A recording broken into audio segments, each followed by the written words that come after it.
Welcome back, everybody, to another episode of the Flagrant Talk Sports Podcast. It's me, Isaiah, here with my favorite co-host, Mr. Moses Firmino. What's going on, everybody? And again, similar to how we started off last episode, lots of love. Thank you for all of the love you have given us. So many nice comments, so many people talking, having awesome basketball discourse. That's what we want, man. We just want to have an environment for sports fans to talk about sports and to talk with other people who love sports as much as Mo and I do. Yep. Very thankful. Appreciate all the love. It's meant a lot. And we're back again. We spin back. We told y'all we don't break promises, man. When we say we got March Madness content, we got plenty. It's here. It's here, baby. With that being said, today's video, Bubble Watch.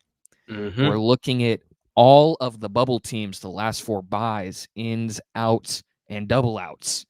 That's what we've got in today's video. We'll be breaking down where they're at in the net, how probable it is, how difficult it may be for them to get in the tournament, if they're locked in the tournament, and then just breaking down what some teams may have to do, what games they got ahead, and just kind of giving our 2 cents on all of these 16 bubble teams. Mo, anything to add before we get started? Like Zay said, thank you guys so much for the support over the last few videos and throughout the course of the channel. It's been awesome. See the growth, and we can't thank you guys enough, as we often do say. Outside of that, no, man, I'm excited to get into the vid. Let's get started. Let's get started, baby. Yep. Last four buys is who we're starting with. If I'm looking down, it's because I got notes. So I'm so I'm reading notes. Same here. I'm all over. We want to provide you guys informative and insightful basketball content. We don't want to just go off of vibes. So starting off, a team Mo is familiar with as a Boise State fan, Colorado State. Team that during the start and mid part of the season was on fire, looked like they were close to being a 3, 4, 5 seed. Things have kind of regressed a little bit, not in a terrible way, but they're in the last four buys, the number one team in that spot. For Colorado State, 35th in the net. They've lost their last 3 games. That includes losses to New Mexico, UNLV, and Nevada. Now, the good thing is New Mexico, who we'll talk about in a bit, and Nevada are good ball clubs. And UNLV, out of the blue, might mess around and win the Mountain West. I'm not putting it past them, which is insane to say. Yeah. They ended up getting a victory against Wyoming, though, to snap that skid. Their next game against Air Force. You get nothing if you win. You better take care of business. Yep. That's gotta be a dub. Gotta be a dub. No disrespect. That is a bad team. So if you win, cool. You add another win, keep her going. If you lose, you're in jeopardy of falling back a whole line into that last 4 in. Yeah. So for sure. It may be worse. I agree. You definitely want to win this last game of the year. Definitely want to win at least one in the tourney. Don't come out and get blown out. No. You gotta have a solid end of the year. Yeah. No BS. Yes. And these last 4 buys are in interesting spots because for some of them, they're trending up, like we'll get to Seton Hall. For a Colorado State, this late season slide had them going from they're in, no doubt, to, hey, they're probably in. If you're a Colorado State fan, you feel good that you're in. Yeah. But you tread lightly on this Air Force game and the Mountain West tournament. If you lose to Air Force and you lose your first Mountain West game, things get scary. Yeah, for sure. Things get scary. I'm just looking at those 3 losses. That's tough. Total combined loss by 11, 2 in the first, 6 in the second, 3 in the those are tough losses. They are. Get a single win in one of those games, and they're probably feeling a lot more locked in. Yeah. Without a doubt. Without a doubt. And they benefit, as we've talked about with the Mountain West, from being in a really solid conference. Yep. So they've got plenty of ground to go even higher than a last 4 buys, but this Air Force game in particular is one where it's like take care of business, win by double digits, move on, and get ready. Have a get right kind of game. For sure. The next team, TCU, the Horned Frogs. Yeah. 38th in the net. They've lost 3 of their last 5, including losses to Texas Tech, BYU, and Baylor. So the good thing is your 3 of 5 losses are to all tournament teams, all quality teams, which is good. You have won your last game against West Virginia, which is good. Bless your soul. Thank you. The next game they have is against UCF, similar to Colorado State. That's a solid team. It's a team not to take lightly, right? They gave Houston a bit of a run when they played their last game, but a team you should beat. A get-right game. TCU, similar to Colorado State, in a pretty good spot. 100%. 100%. Really solid offensive team. Their defense is what worries me. It's not the worst in the world, but it's not the best. If that offense is on, they're going to be perfectly fine. But totally agree.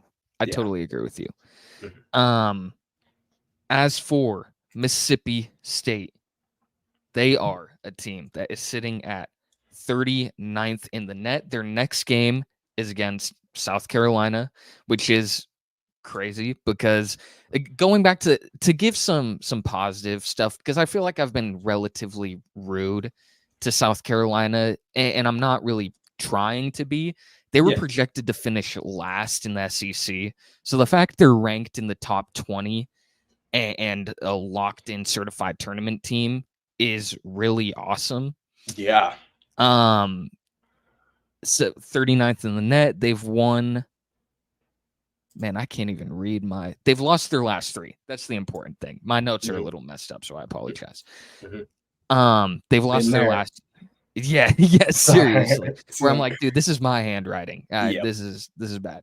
But a solid team, Mississippi State, could definitely improve to get past here, especially in the SEC tournament.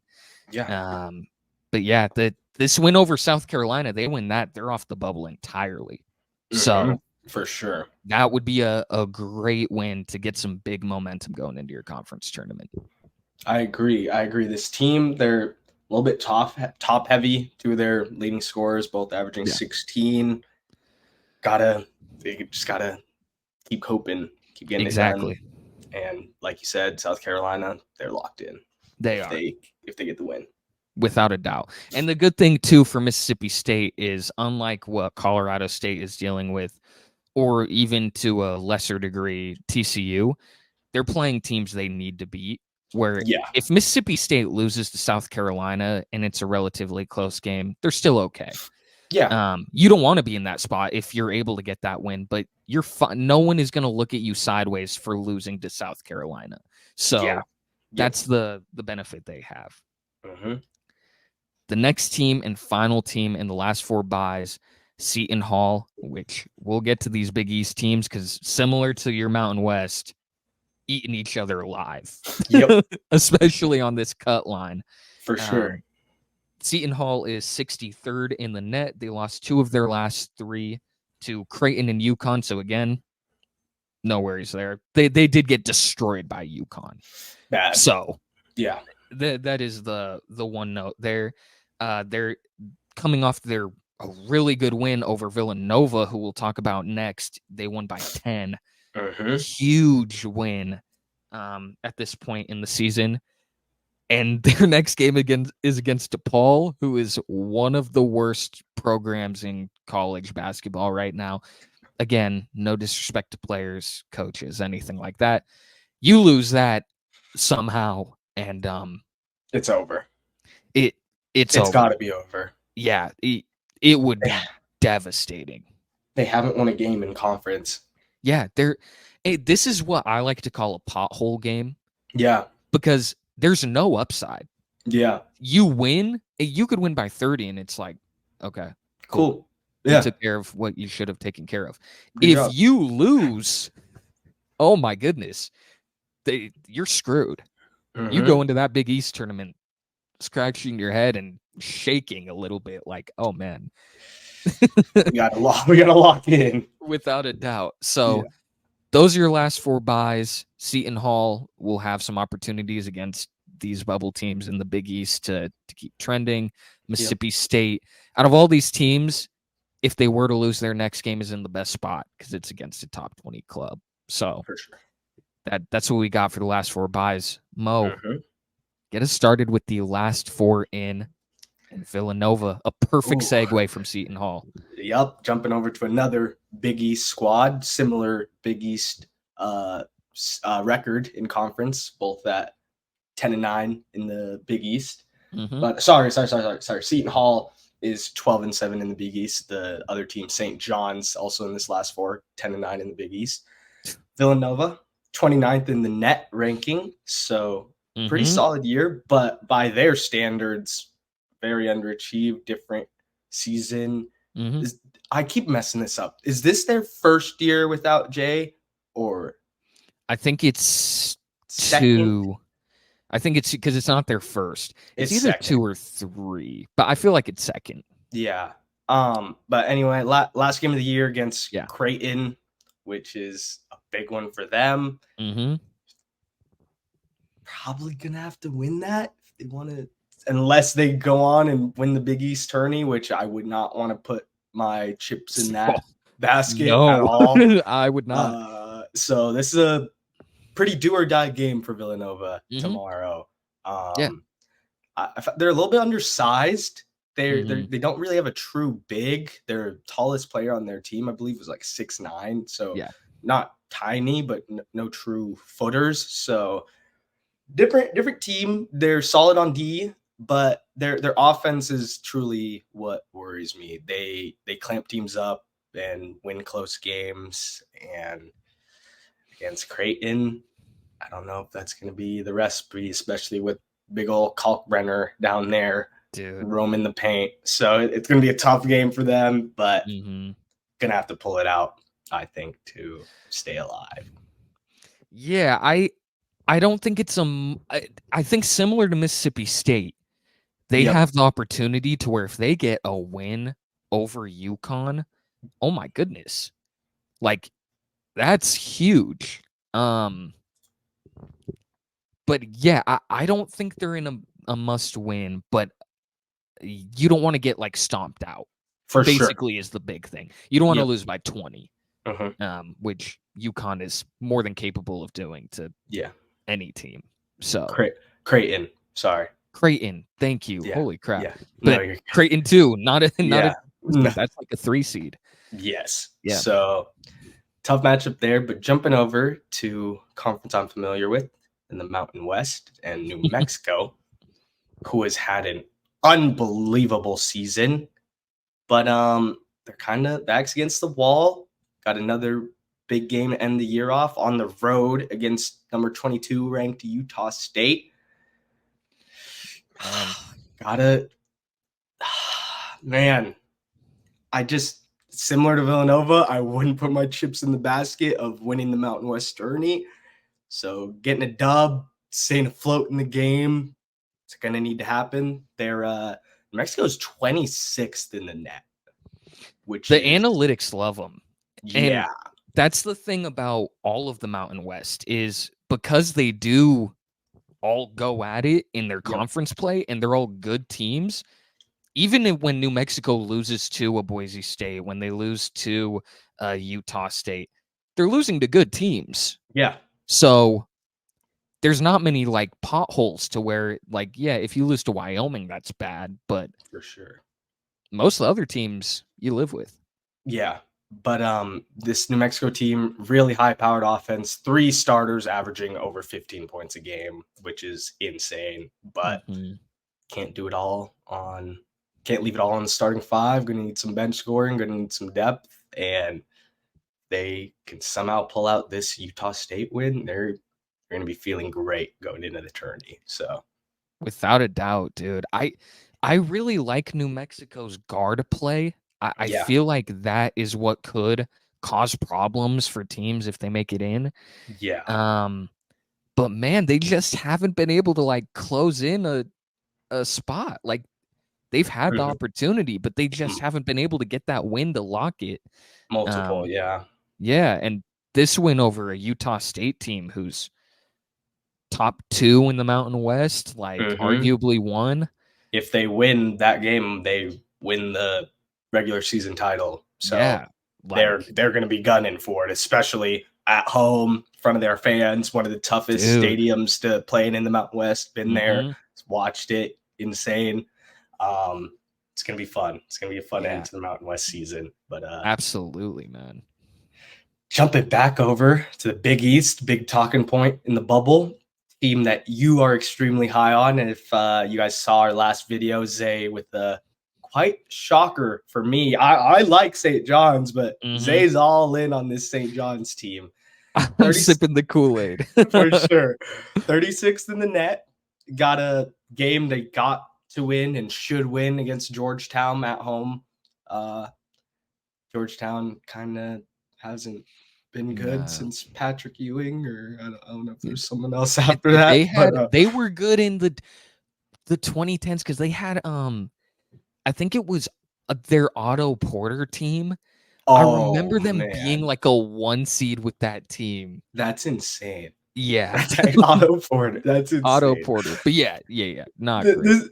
This St. John squad, going back to them, solid on both sides of the ball.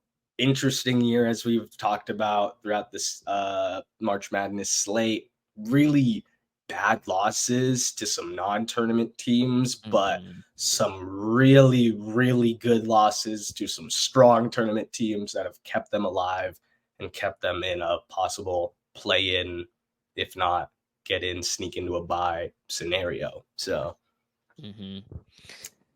yeah, this is a St. John's team, and again, the biggest part is Rick Pitino. It's like when you talk about Michigan State. It's like when you talk about Kansas. Coach K, when he was with Duke, like certain coaches hold a prestige no matter where they're at this time of year. Yep. St. John's, spoiler for my last video. So if you don't want to be spoiled and you want to check that out, it's there. We fill out a bracket. Now. Yep. Click off now and then come back.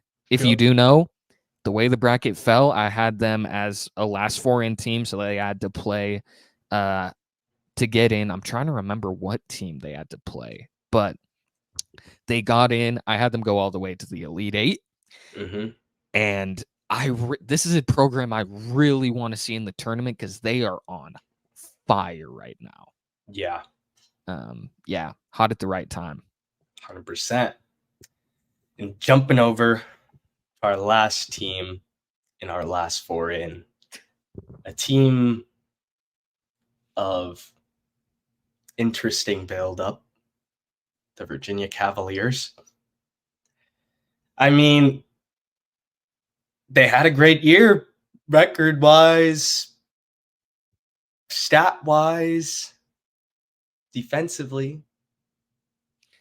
Yep. But if we look at the offensive side of the ball, it's a pretty challenging uphill battle for this Virginia team. They got a light game to end the year against Georgia Tech at home, so should be a light dub there. Should be. But Jose, what do you got, man? You seem to feel some type of way about this squad, so I do, and again, I feel bad. So I was. Oh, go ahead. 50th in net. Don't know if I said that. Quick. Okay. That makes sense. I mean, especially their defensive analytics have to be pretty good. Yep. Yeah, I feel bad. I was talking with Moses before this video when we sit in here kind of figuring out how we're going to record, and Virginia, to me, is going to be the team that bites me if they do go on a run, because I've been pretty open about my unliking of their team. Yeah. Virginia teams historically are always great on defense. This team is great on defense too. This is not an exception. This is a very sound defensive team. They cannot crack 50. Yeah. And you saw recently in the game, they played Duke and just got obliterated. Throttled. And you're right. They put up 48. They didn't crack 50. 48. And so that's the thing. It's like normally a team like Houston, they have that amazing defense. They have, to me, the best defense in college basketball. Yeah. But they also have the scoring to be able to keep up with teams. Virginia falls into that thing where if they cannot grind you out, if they cannot, stop you from scoring the ball, they can't keep up with you. Game's over. The game is over. And that's the issue that the team has, is like, no, the defense is there. I trust that. Mm-hmm. But you can't score.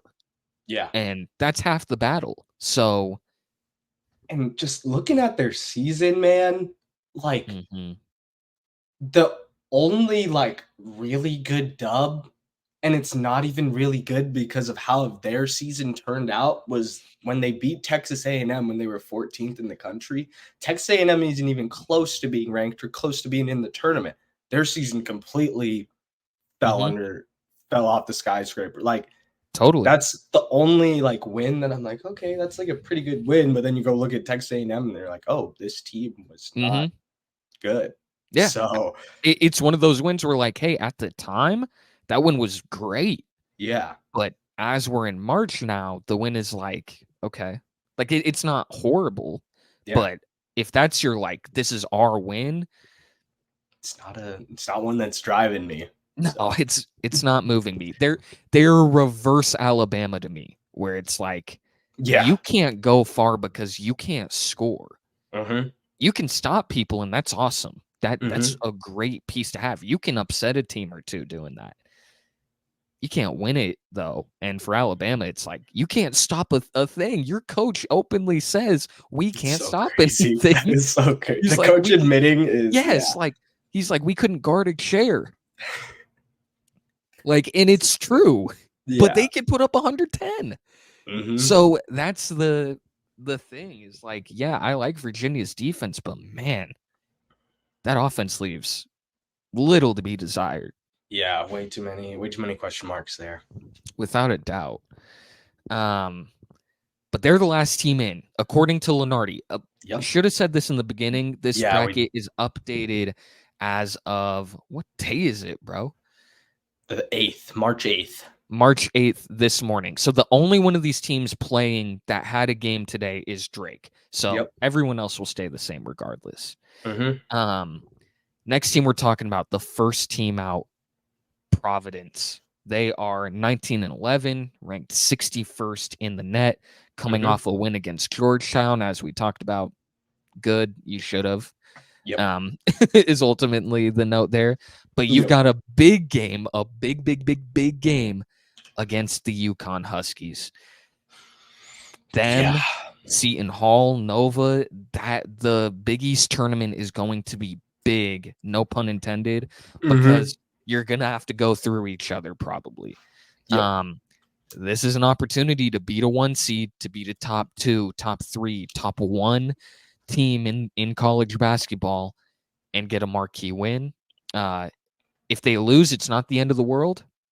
But, man, if you can get a win, set yourself up nicely, man, going into the conference tourney. Win a couple games. Do you think they gotta? What do you think they gotta do to get in? Do they have to win it? Do they got to make it to the championship? That's that's really interesting. Yeah, I don't think they have to win this one, because you're playing UConn, and if you lose, you'll still stay in the first 4 out. By what I would assume. I agree. You want, honestly, to play a Villanova. You want to play a Seton Hall in the conference. Because if you can beat them, then you can say, hey, our recent game on a neutral site, our last matchup, we sent them boys packing. So you want that. And yeah, I mean, if they make it to the Big East tourney and they knock off a Nova, they knock off a Seton Hall, they're in. Like, in the chip. Yeah, but that is the interesting thing about all of those teams, is like, what is their path? The Big East, dude. That's the big question mark. The big question. It is, dude. Yeah. It is. It's going to be a super fun tournament to watch play out. in These are some good Madison. teams. Oh my gosh. Man. Oh Like, my. The final, at least. I don't know about yeah. the beginning games. I think it's the all. final four, all in I Madison. think it's Yeah, all in one site. Yeah, so sick. I'm pretty sure. Yeah, the Yeah. mecca of hoops, and you've got literally all these teams on the cut line, all three of them. Yep. So crazy, Love it. Love it. love it. The next team to me has been a darling. They're a team I've been hoping gets in. Colorado. They Yeah. are 21-9, 29th in the net. So analytically, very loved. Wow. Yeah. Yes. So I almost just spat out my water. That's Yeah. yeah. They have won their last 5 games, so they're trending up at the right time, and those include a win over Utah, who is in the first 4 out, which is big, and their recent win yesterday upon recording against Oregon, arguably their best win of the season. They did it without Cody Williams. Yeah. They're banged up, and that is the thing that's difficult. At this moment, if you ask me, hey, Arizona doesn't win the Pac-12, what team do you assume does it? I'm picking Colorado. Over.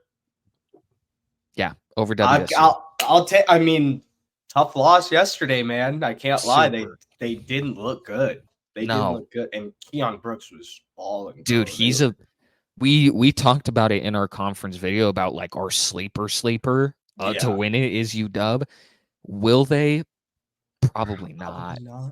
But it helps when you got an NBA player on your team. It's certain who can put up 20, 30 anytime. Yep. I really like this Colorado team. I've talked about them in all of our videos. That if they get in, I think they can make it to the second weekend. It's dependent on health. It's dependent on matchups, obviously, but they are capable of doing that. Ranked to start the year, man. They're solid team. Just an unusual season. Things happen. Without a doubt. Got time to fix it. And I will say right now, I talk about guard play being vital to any team looking to go on a run. KJ Simpson, if you have not watched him play, tough. Dude, he has the ability to flip a switch and just say, hey, put whoever you want in front of me. I don't care. I'm scoring. Yeah. And you can't stop me. Yeah. I don't care who you put in front of me. So this Colorado team is a ton of fun, underachieved a bit, but they're hot at the right time, won their last 5. Yep.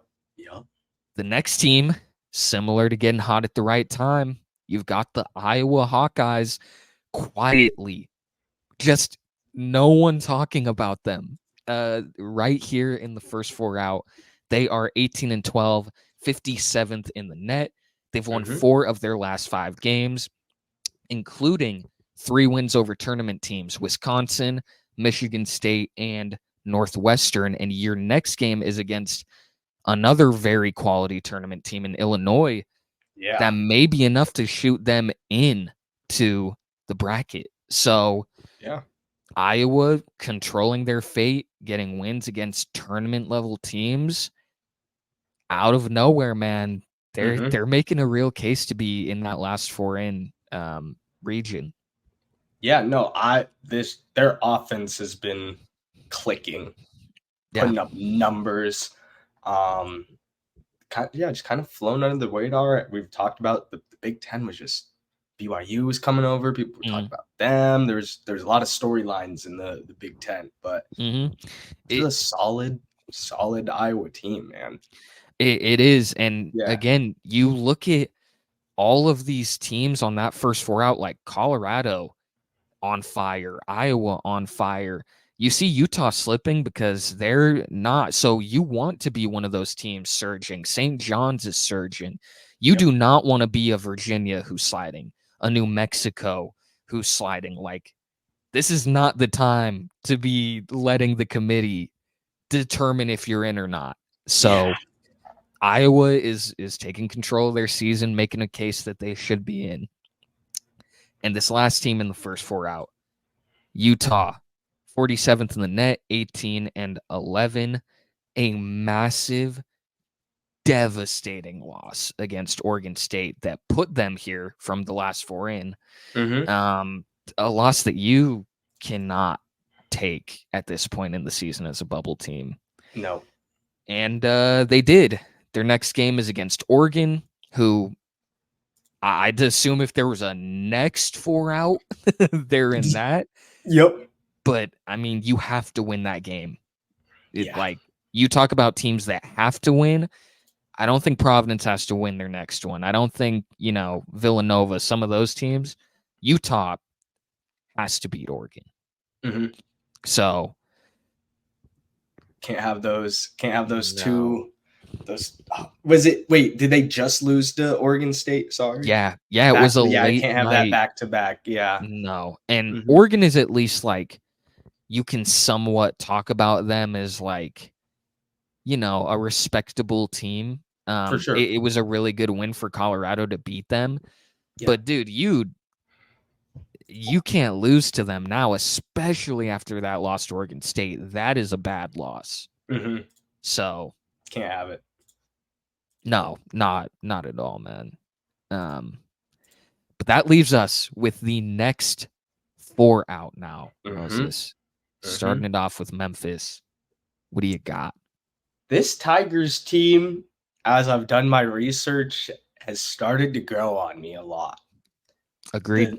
The analytics, not a big fan. They're 70th in the net, by far the lowest in this last 4. 70th, yeah. That kind of blew me away. But they have some really good wins this year. Beat Arkansas in the non-conference slate. Beat Texas A&M in their non-conference slate. Beat Clemson in their non-conference slate. Beat Virginia in their non-conference slate. And the common theme among all those teams is they were ranked at the time of those losses. So this team is really damn good. And they got a big game on the road against Florida Atlantic tomorrow to end their year off. I probably going to have to win. I think so. The American to get in, unfortunately, even with all those great wins, they have some very interesting losses. Went on a 4-game losing streak in their conference slate. Just some things that you can't have if you want to get in the tournament. But if another sleeper team that I didn't think was a sleeper until I did my research, watch out for the Tigers, man. If they get in, they can play with some really good teams. Yep. You talk about teams hot at the right time, a disappointing season, but they're showing to be the team that the preseason wise, like we expected them to be. I think they have to win against FAU. Have to. They're on a 4-game win streak as well to end the year off, so it would be 5, and they already beat FAU on the win streak. So, is that a home or a road game? Do you have that? The one tomorrow is on the road. They beat them at home by 4. That's one of those wins you got to get. If not, you have to win your conference to get in. So take care of business, beat a tournament team. Business and watch out. Watch the sparks fly. They're trendy, man. I would not want to touch Memphis right now. For sure. They got their leading scorers averaging 22 a game. Yeah. Guard or forward, David Jones. Yeah, senior. He's dangerous, man. Javon Quinterly is on Memphis. Jelly Fam himself. How is he still playing college basketball? His mixtape came out when I was 13. Dude, some of the who was it? It was Armando Bacot. This is you saying that reminded me. Yeah. I want to say it was CBS or it was North Carolina. One of the things tweeted or not tweeted. They posted on Instagram and it was like Armando Bacot saying bye to all the fans and he's getting subbed out of the game. And everyone's like, well, that old man's been playing since World War I. Like, bro, he's a 5th year. Like, God forbid he takes an extra year, man. Like, that is so crazy. Yeah, no, that's actually insane. But I didn't know that. But no, I'm a fan of the Tigers, man. So watch out. They make a run in their American tourney. Jumping over back to the ACC in a Wake Forest Demon Deacons team that the world was their oyster.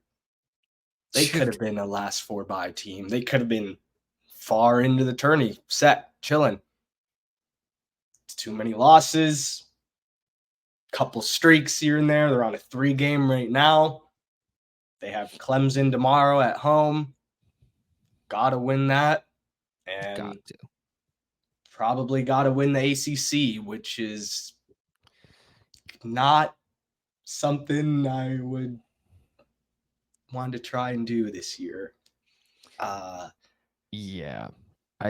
Tough, man. You really like this squad. I mean, Hunter Salas transferring from Gonzaga and coming over here and being their guy.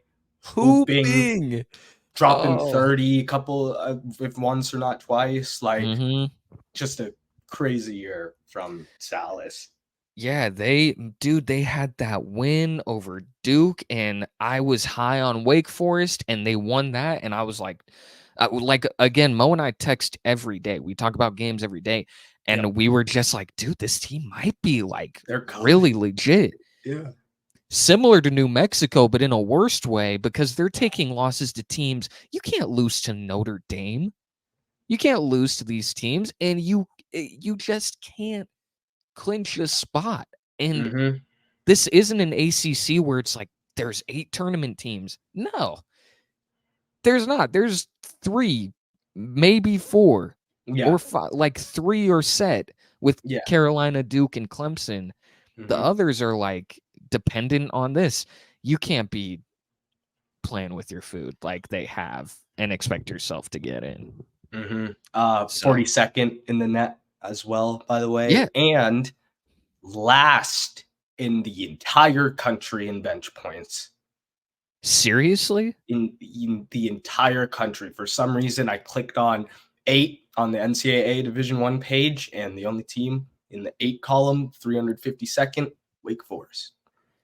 Do you have that still pulled up? If not, you're good. But is Kansas, how low is, they've got to be bottom 10, 15. Kansas is, oh, damn, Boise State's, Boise State's on move on. Kansas is 340th in the country at 11.9 points per game. Wake Forest was 10.2. So, dude, holy crap! Yeah, I knew that was a problem. I didn't know it was a problem. Worst in the country. Wow. Yeah. So the more you know. Yeah, that's not good. Yeah. Sorry, I didn't know if you had another thing for Wake Forest. The one last thing I was gonna say, I think similar to Memphis, they have to beat Clemson. Have to. If they don't, then they gotta win the ACC. And that's I mean, I'm never say never, but given the way they've played the last handful of games, really since the Duke win, that's not happening. So for sure. Gotta beat Clemson. Yep. Jumping over to another team in their conference. The Pittsburgh Panthers sit in at 11-8 in conference play. They have NC State at home tomorrow. They are Pittsburgh is 44th in the net. Nothing in their schedule really moved me. Yeah. Wins, didn't really see any that I loved. Losses, there's obviously some in there that can't have. Oh my gosh, Wake Forest blew them out. 91-58. Damn. Yeah. 91-58. Gotta win tomorrow and the tourney. I don't think there's any other way of getting in, unfortunately. No. Yeah. I agree with you. The benefit Wake Forest has is they're playing a very solid Clemson team, a tournament team. So if you're able to notch that win, it's like, okay, good. For Pittsburgh, it's like you got to beat NC State to stay alive. So 2 totally different spots to be in with the last regular season game. 100%.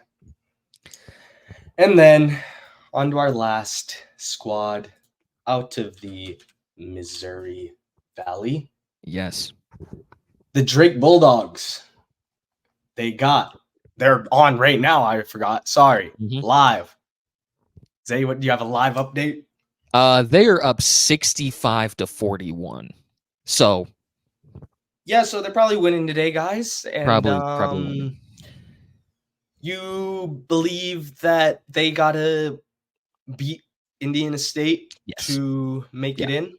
Yeah, they're a team. So here's the interesting one, though, and I'm kind of curious to hear your thought on this. Yeah. With Drake, they have to win their conference tournament. And did both of us pick them to do that? Okay. So we both picked them to win it. If they win, obviously they're in. The interesting outcome, them and Indiana State meet in the chip. Drake beats them by 2. Drake beats them by 3. Super close game, tight game, but Indiana State loses. Do they still get an at-large bid? Indiana State? Yeah. Where they make it to the chip, but they lose a tight one to Drake.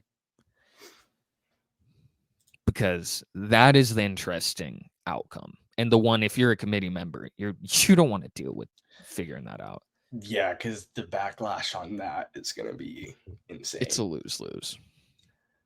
Damn, man. That's a really good question. I'm looking at Indiana State's non-conference schedule. Some really great wins. Mm-hmm.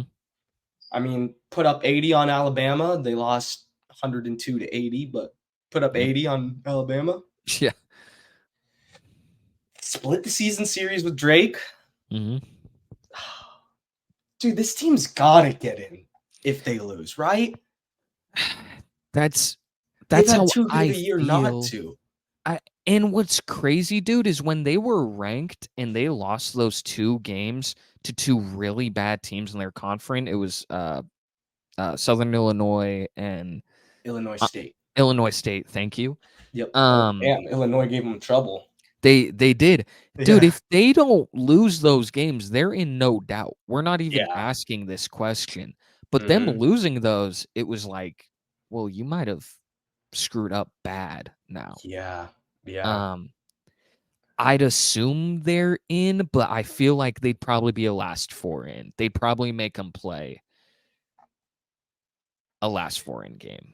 Yeah. Damn, those 2 games those are just complete slip ups. Like they're terrible. 2 lowest scoring games of the season, it looks like. So dude, even if you only take one of those losses, I think you're okay. Yeah.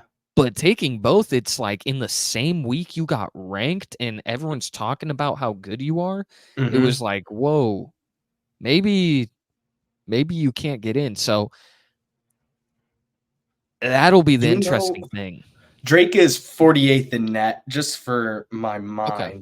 Indiana State is, if I can find them, I'm doing this on my phone. I'm probably not going to do this right now. I can't find them. I can't lie. Yeah, they've got to be somewhere similar. I think I have it. Maybe. Let's see. They're 30th. Okay. Oh, 30th. Damn. Yeah. So okay. Analytics love them.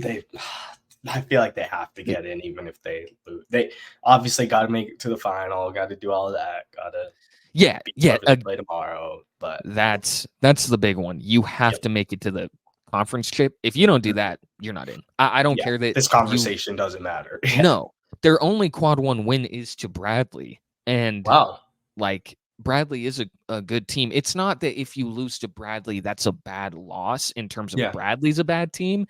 It's you screwed yourself a little bit by taking awful losses. Yeah. Then now you have to beat the teams that are like decent. And for sure. That'll be if you're the committee, you're honestly just praying Indiana State wins. If Drake loses any game, they could lose by 1 in the chip. You're out. It doesn't matter. You're toast, yeah. So from keeping things easy and rolling, they're going to hope that's the outcome. As a basketball fan, I love mayhem when it comes to March Madness. Give me Drake winning it, and then let's see what they do with Indiana State. Agreed. So, and just from my take hitting perspective as well, I'd like that. I agree with you. I agree with you there. That's the bubble for you. Yeah. First look, we're gonna do at least one more of these, kind of once every team's regular season is done. Give a little preview there. But yeah, keeping it short, keeping it sweet. All these teams have big games. I think almost all of them, if not all of them, will play the day this is out. So we'll see, man. It's gonna get real interesting. It's that time of year, baby. Love it, man. Yeah. That being said, song of the pod.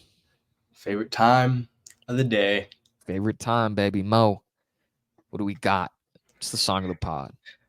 For the people today, I'm going with something, even though it's not the off season, it is for some sports. I'm going with some from the off season by J. Cole. Let Go My Hand, featuring Boz and Black. Great song. Beautiful song. Love the instrumental. J. Cole just kind of story rapping, telling us. It's a classic J. Cole track, and I love the instrumental, love the production, and really great features. So all around beautiful song. Good take. Good take. Thank you. My song of the pod, a recent album that came out from Schoolboy Q. It's an amazing record. If you have not checked it out, very good. It was well worth the wait. Shout out Schoolboy Q. Thank God for Me. It has an amazing I'm not even gonna spoil it, but yeah, check it out. Check out the whole album. It's all great. Probably been my most listened to album this year. So show it some love if you haven't, and get your weekend off right. For sure. That's what we got for y'all. That is what we got. Thank you so March much. Madness banger. Yes. Let us know if one of your teams that might be on the bubble, a little bit outside of these teams that we talked about, could sneak in, maybe win their conference tourney. Let us know. And we'll be back with another heater on probably Monday. But a little 3-video week for y'all. I know. And man, when that bracket's out, I have a notes tab of videos where I'm like, I would like to do them. Yeah. Man, we've got plenty of content for y'all. I could talk about March Madness all day. It's my favorite. Yeah. And happy to do it with my goat Moses. So what more could you ask for, baby? For sure. Love it. We're Pippen blessed. Jordan. Come on, baby. I'll happily be Pippen. Happily. Come on, baby. Go. Thank y'all for tuning in. Thank you for checking out our latest vids. If you haven't already, go ahead and check them out. We appreciate y'all. We can't wait to film yet another video. And have a great rest of your weekend. Yep. Enjoy it, everyone. Have fun. See y'all Monday. Peace. Later, everybody.